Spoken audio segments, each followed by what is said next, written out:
Many of the stories of Africa are told here, the British Museum in London. This is where thousands of artifacts, collected, bought, and taken from the continent, ended up. When they were first discovered, objects from the ancient kingdoms of West Africa stunned the world. None more so than these extraordinary plaques. They came from what was once the Kingdom of Benin and are around 500 years old.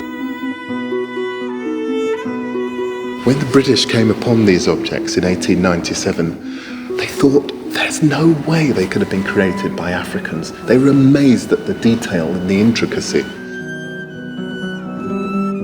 They were seen as being something completely revolutionary to the British, and you can understand why.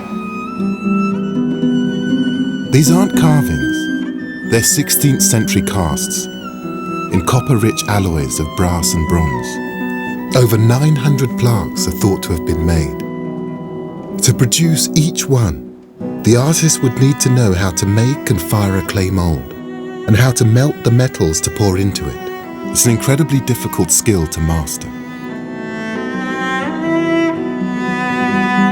The combination of relatively sophisticated science and artistic accomplishment baffled most European 19th century observers.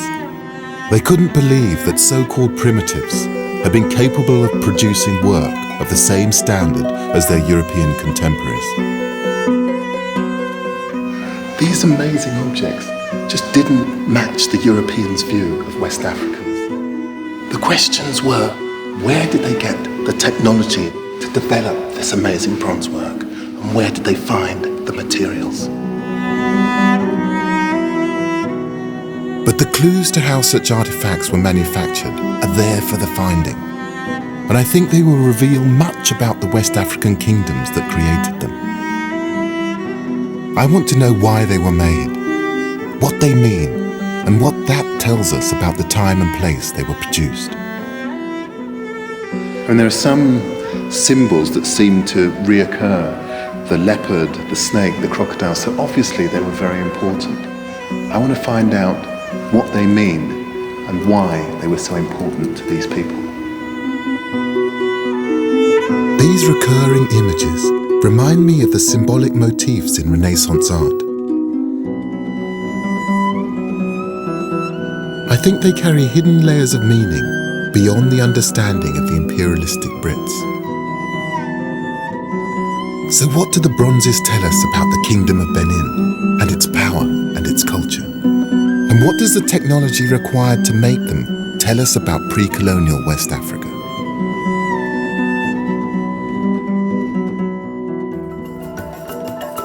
I'll travel to modern-day Nigeria, where the Kingdom of Benin reached its height in the 16th century. And I'll reach even further back in time and explore a panoply of ancient cities and kingdoms in West Africa, founded many centuries before Benin. I look for evidence in what's now Mali of how ancient culture and technologies made Benin and its bronzes possible.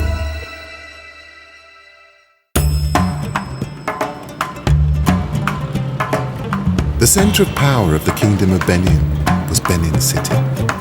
Today it's one of Nigeria's thriving cities, home to over 1 million Africans. The main circle in the centre is dotted with statues, public art depicting Benin's history. For 600 years, until the late 19th century, it dominated this part of West Africa. But the kingdom's former scale and power are not immediately obvious, unless you know where to look. Dr. Ekagusa Isian, author of several books on Benin's history, is taking me to see a 500-year-old feat of engineering.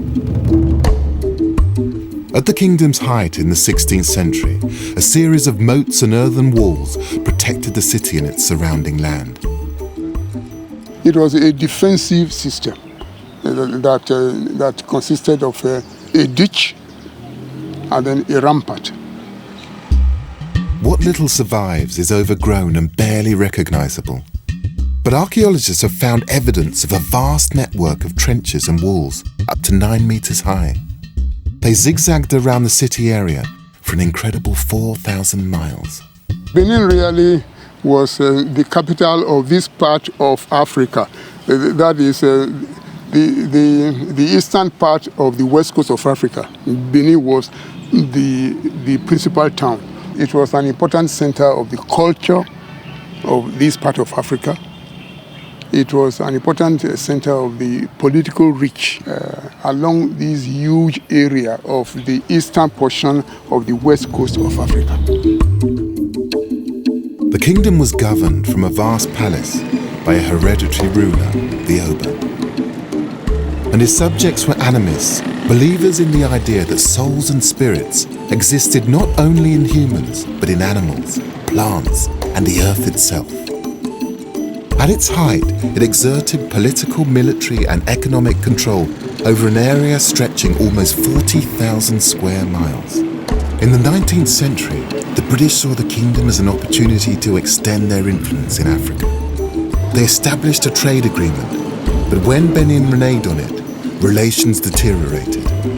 A British delegation ignored warnings not to approach the Oba and were massacred, leaving just 2 survivors from over 200 people. A month later, in February 1897, 1,200 British soldiers arrived in response. The city walls didn't stop the British punitive expedition, and the city was razed to the ground. At the royal palace, they found artwork that they couldn't believe had been created by Africans. Around 2,000 pieces were taken, sold, and distributed to Western museums. The Oba was deposed and died in exile. It was a catastrophic defeat for the Kingdom of Benin, but that's not the impression you get from the modern monument in the center of the city. It shows a Benin warrior standing victorious over his dead and dying British enemies. And I actually see it as a triumph of narrative, that we will continue as a nation, whatever. Ultimately, it tells the story of a victorious nation, victorious in the sense that it proudly tells its stories, whether it's in the Benin bronzes or whether it's in monuments like this today. In Benin, it seems history isn't written by the victors, it's written by the artists. And the Kingdom of Benin disappeared only for a short time. In 1914, the British restored the monarchy to Benin City to help administer their Nigerian colony, and a modest palace was rebuilt. The traditions of the kingdom that have survived are maintained from an enclave in the city centre. I've been granted a royal audience, an opportunity to attend the Oba's court, where hereditary and appointed chiefs gather each day. When His Royal Majesty the Oba of Benin enters, the chiefs greet him with "God save the King."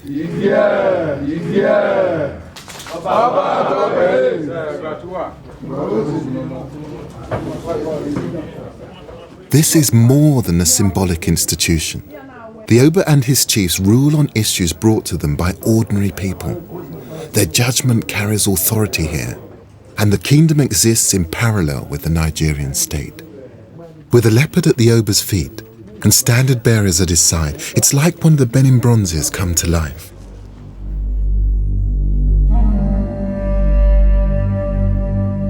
This is the kind of occasion he believes the plaques were designed to mark. Those bronzes were not made for museum pieces. Initially, in the absence of photography and writing, they were made to depict, illustrate events in the palace or in the community or some festivals. That's why you see them. They were made as, in the absence of photography. That's what they were meant for initially. Yes. And how important are the bronze casters, the smiths, the people who actually make these objects? They are a guild of a royal guild, specifically to be doing this thing in the olden days. The Bronze Casters Guild exists today. Their main business is tourist souvenirs, But the makers are still an exclusive group of craftsmen with high social status. Membership of the Royal Guild is hereditary. Ikpongwusa Ine's family have been bronze casters for as long as anyone can remember.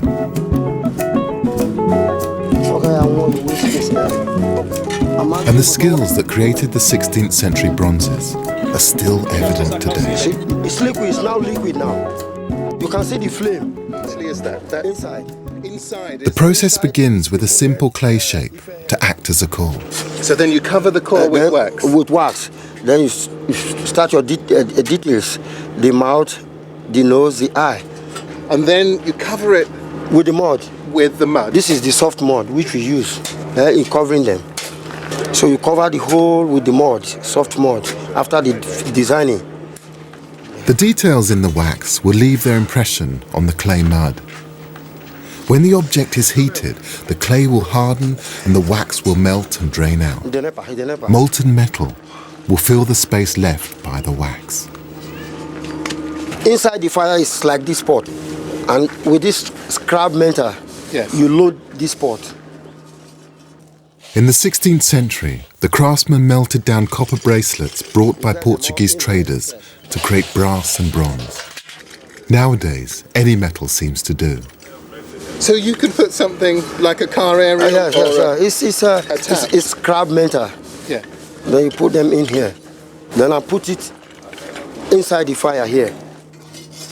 In the furnace, the assortment of metal melts at around 1,000 degrees Celsius. So you don't waste anything?